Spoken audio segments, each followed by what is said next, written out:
It was a blessing to be working in this kind of an environment, this kind of a program, with that kind of supportive Christian staff. And I just thank the Lord. I thank the Lord. For me as a pastor too, to inherit what had already been established had to do with the blessing that our campus is well utilized every day of the work week.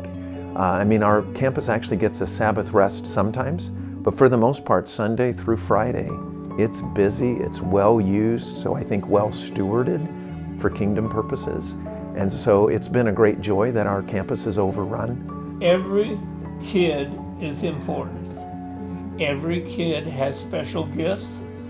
Every kid is valued by God. And so our job at school is to bring those gifts to the surface and help the kids understand you're valuable, you have a future, you need to find out what God has for you. And to watch them now grow into adulthood and some of those characteristics that you know were nurtured in those young years have blossomed into being great kids in our society. This school has always been about how do we welcome like Jesus welcomes and introduce kids to Christ, right?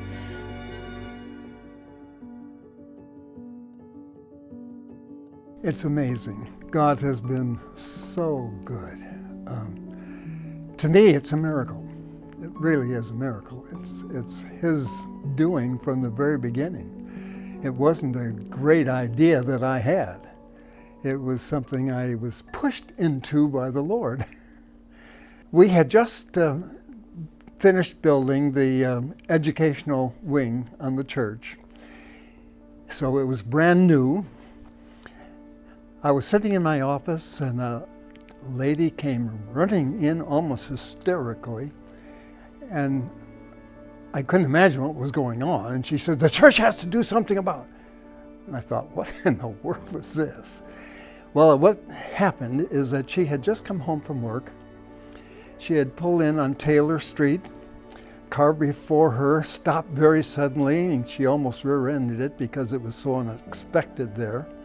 A little girl had run out from between two parked cars in front of that car ahead of her. Fortunately, the little girl was not hit. Unfortunately, after a little bit, she discovered that the little girl that had run out was her own daughter. So she was very disturbed, went in the house, and the high school kid that was supposed to be babysitting for her was sitting there munching on some goodies and had her feet on the coffee table looking at TV, wasn't even aware that the little girl had left the house. So she was very, very disturbed and felt the church needed to do something. I thought, what the world could the church do? I listened to her story and comforted her as much as I could, but after she left, I thought, what is God saying? What's this all about? Here we just sit with a brand new building that we're going to be using on Sundays for Sunday school, basically one day a week. It would be available all the other days of the week. So I was sitting there thinking, maybe some of the young mothers in our congregation that were not working mothers, stayed home with their children, would be able to bring their child over to the church and then watch some other people's children as well. So that was how the idea started. My dear wife ran a program back in the days when there wasn't any early educational classes at LCC. She wrote a 3-year program so there would be no repetition for children that were going to be there the whole time. It was just amazing. We had 10 children sign up the first day that we announced that we would be doing this. And from there, it grew very, very quickly. I shall never forget, Amos Peters took me through the new building when it was just under construction, and we were looking at these basement brick walls, And he said, "You don't like that, do you?" And I said, "No, I really don't, Amos." He said, "Well, what if we would plaster all those rooms?" And I said, "That's not in our budget. There's no way we could do that." Amos plastered every one of those buildings so it wouldn't look like the wall of a basement, so they would look like real rooms. Didn't charge us an extra cent for doing all that. So Amos made the building possible. Farrell determined that the classrooms would be right. So all this was beside my planning. I had not anything to do with that, really. They should get the glory and the credit for that. Well, we are a little different in that neither students nor their parents need to be or are required to be already Christians. Some Christian schools do that. But we believe that parents of whoever is interested need to understand that biblical Christian concepts will be taught, and that if they're willing to accept that, then we're open to have them come.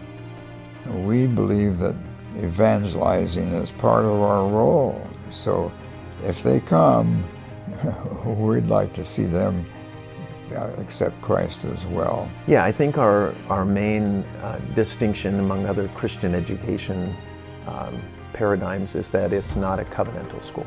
And so because of that, we can welcome, it's an outreach. We can welcome those who don't yet believe, with certainly our hopes is that they would become believers in Jesus, but it's a place where we can expose whoever wants this kind of education to the truth of Jesus and the Word of God, and give them an opportunity to know Him. And so there's that outreach component to it. I think for me, Christian education values every student and helps them to understand that they are valuable. Doesn't matter what they possess. God gifted them with certain gifts, and so our opportunity in Christian education is to bring those gifts to surface and really cause those gifts to be emphasized in terms of what they do in their future and what happens to them.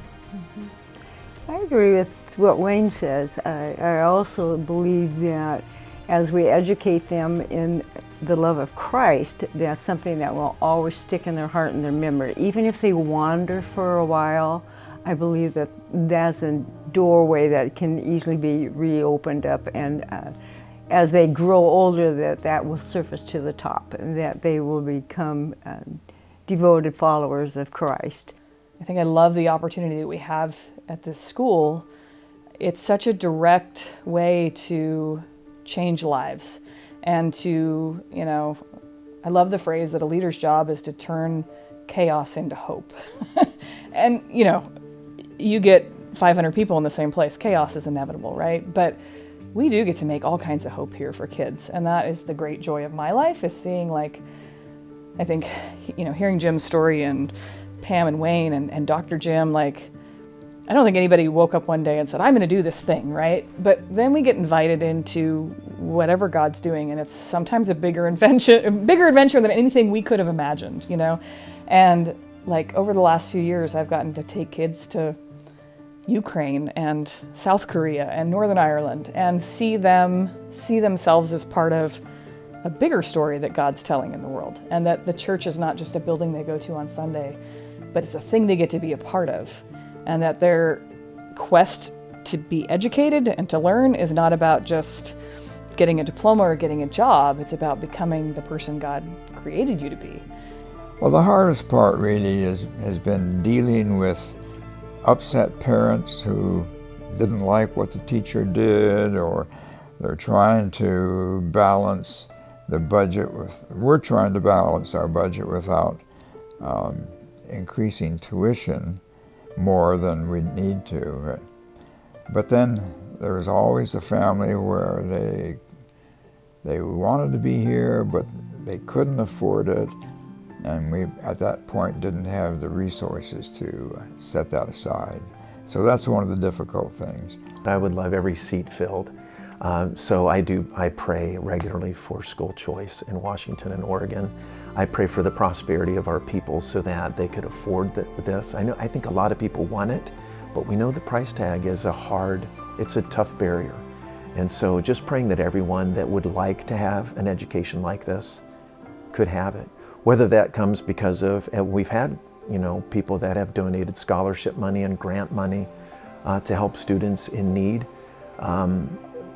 or other sponsorships, or however that happens. But I do pray too that we just have a culture that allows parents that would love to have their kids in our school to have the provision to do it. And I think if we all look out at the fruit, it's ripe.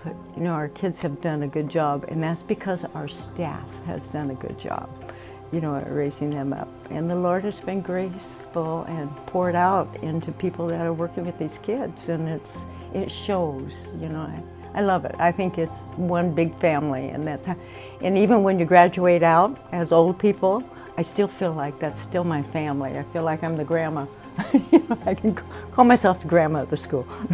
Anyway, it's been a great walk. Just so many memories. You just wish your mind could just pull them all back. I think God's hand was in the parents.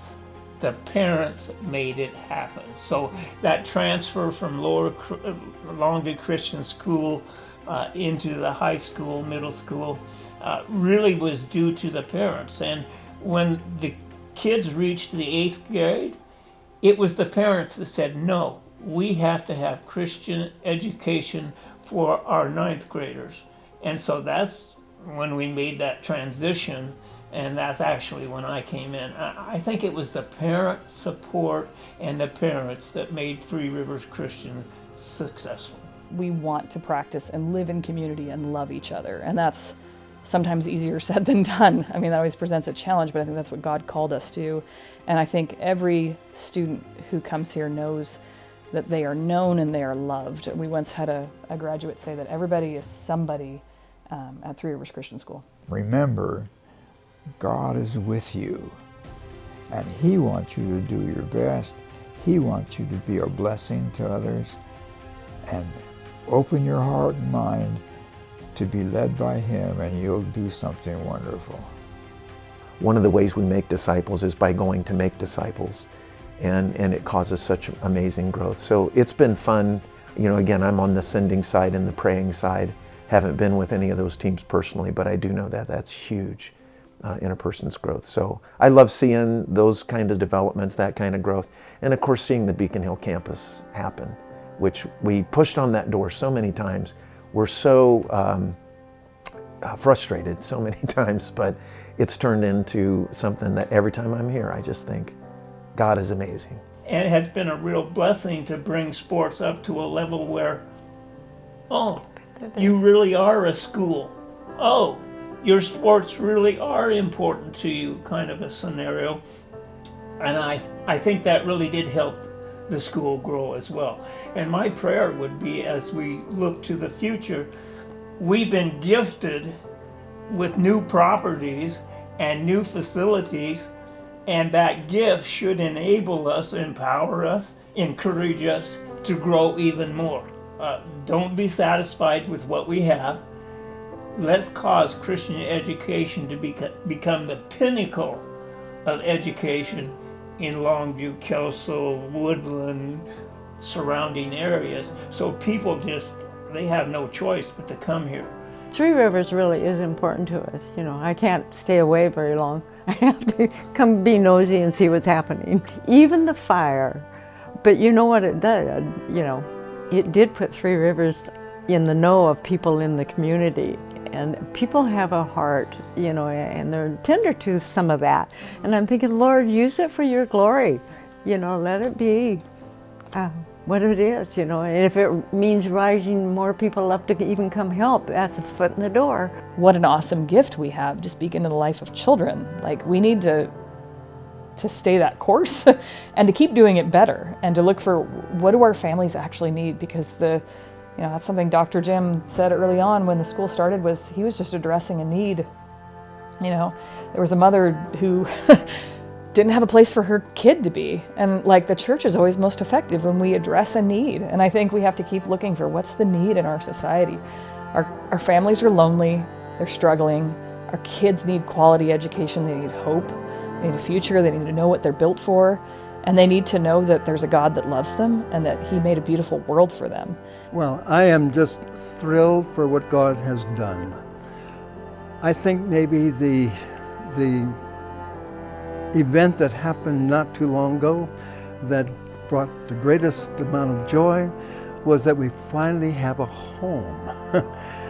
We had rented buildings, rented space for so many years, and to finally move into our own buildings as a school, and to have a school actually that was built to be a school was a miracle in my heart and mind, as big as any of the ones that had happened up to this point. That in itself is a miracle that God has provided for the ongoing of the school. So as I look forward, I see only blessing.